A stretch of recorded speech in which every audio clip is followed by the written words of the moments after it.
മലപ്പുറം ജില്ലാ പഞ്ചായത്ത് മെമ്പറും youth league ജില്ലാ വൈസ് പ്രസിഡന്റുമായ ടി.പി. ഹാരിസ് നടത്തിയ തട്ടിപ്പ് സമഗ്രമായി അന്വേഷിക്കണമെന്നാവശ്യപ്പെട്ട് ജില്ലാ പഞ്ചായത്തിലേക്ക് ചൊവ്വാഴ്ച ജനപ്രതിനിധികളുടെ മാർച്ച് സംഘടിപ്പിക്കുമെന്ന് LDF നേതാക്കൾ വാർത്താസമ്മേളനത്തിൽ അറിയിച്ചു. ജില്ലാ പഞ്ചായത്തിലെ ഭൂരിപക്ഷം മറയാക്കിക്കൊണ്ട് ലീഗ് നേതൃത്വത്തിന്റെ മൗനാനുവാദത്തിലൂടെ നടത്തിക്കൊണ്ടിരിക്കുന്ന തട്ടിപ്പാണ് ഇതിനകം പുറത്തുവന്നത്. പ്രധാന സ്ഥിരം സമിതികളെല്ലാം കുത്തകയാക്കി വെച്ചിരിക്കുന്ന ലീഗ് നേതൃത്വം ആസൂത്രിതമായി നടത്തിയ തിരിമറിക്ക് ചുക്കാൻ പിടിച്ചത് ജില്ലാ പഞ്ചായത്ത് ഓഫീസിലാണെന്നത് വിഷയത്തിന്റെ ഗൗരവം വർദ്ധിപ്പിക്കുന്നതായും നേതാക്കൾ പറഞ്ഞു. അക്രഡിറ്റഡ് ഏജൻസികളുടെ മറവിൽ നടത്തുന്ന കൂട്ടുകച്ചവടത്തിന്റെ പങ്കാളികൾ ലീഗ് നേതൃത്വത്തിലെ ചിലരാണെന്നും ആരോപണമുയർന്ന സാഹചര്യത്തിൽ സമഗ്ര അന്വേഷണം അത്യാവശ്യമാണ്. ജില്ലാ പഞ്ചായത്ത് ഭരണത്തിന്റെ മേൽവിലാസത്തിൽ നടത്തിയ തട്ടിപ്പ് മെമ്പറിലേക്ക് മാത്രം ചുരുക്കുന്നതിനുള്ള നീക്കം അംഗീകരിക്കാനാവില്ല. ഓഡിറ്റ് റിപ്പോർട്ടുകളിൽ കണ്ടെത്തിയ ക്രമക്കേട് മുതൽ പദ്ധതികളുടെ നിർവഹണത്തെ സംബന്ധിച്ചും സർക്കാർ നേരിട്ടിടപെട്ട് അന്വേഷണം നടത്തേണ്ട സാഹചര്യമാണ്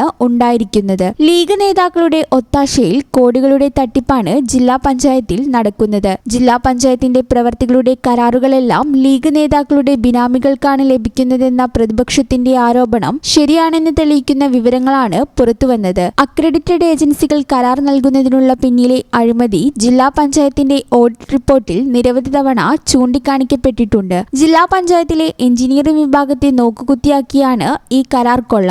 സർക്കാരിന് കോടികൾ നഷ്ടമുണ്ടാകുമ്പോൾ ലീഗ് നേതാക്കളുടെ കീശ വീർപ്പിക്കുന്ന ഇടപാടാണ് നടക്കുന്നത്. ആരോഗ്യവകുപ്പിൽ നിന്നും അഡ്മിനിസ്ട്രേറ്റീവ് അസിസ്റ്റന്റ് തസ്തികയിൽ നിന്നും വിരമിച്ച ഉദ്യോഗസ്ഥനാണ് അക്രഡിറ്റഡ് ഏജൻസികളുടെ ഇടനിലക്കാരനായി പ്രവർത്തിക്കുന്നത്. ജില്ലാ പഞ്ചായത്ത് ബോർഡ് യോഗത്തിൽ പദ്ധതി പാസ്സാകുമ്പോൾ തന്നെ കരാർ ആർക്കാണെന്ന് ഉറപ്പിക്കും. പ്രവൃത്തി നടത്താൻ ആവശ്യമായ തുക കണ്ടെത്താൻ ലീഗ് അനുഭാവികളെ സമീപിക്കും. ബിസിനസ്സുകാർ മുതൽ സാധാരണക്കാർ വരെ തട്ടിപ്പിൽ വീണിട്ടുണ്ട്. പ്രവൃത്തിയുടെ ലാഭത്തിന്റെ 50% നിക്ഷേപകർക്ക് വാഗ്ദാനം. ബാക്കി 50% ലീഗ് നേതാക്കളും ഇടനിലക്കാരും ഉൾപ്പെട്ട സംഘം കൈക്കലാക്കും. ഇടപാടുകളെല്ലാം ജില്ലാ പഞ്ചായത്ത് ഓഫീസ് കേന്ദ്രീകരിച്ചാണ് നടന്നതെന്നാണ് തട്ടിപ്പിനിരയായവർ പറയുന്നത്. ഇത് ഗൗരവകരമാണ്. നിക്ഷേപം നൽകിയവരെല്ലാം ലീഗ് അനുഭാവികളും പ്രവർത്തകരുമാണ്. ലീഗ് നേതൃത്വത്തെ വിശ്വസിച്ചാണ് പലരും പണം മുടക്കിയത്. പരാതി പിൻവലിക്കാൻ ലീഗ് നേതാക്കൾ ഉൾപ്പെടുന്നതായാണ് വിവരം. കേന്ദ്ര അന്വേഷണ ഏജൻസികളെ ഉപയോഗിച്ച് അറസ്റ്റ് ചെയ്യിക്കുമെന്നാണ് ലീഗ് നേതൃത്വത്തിന്റെ ഭീഷണി.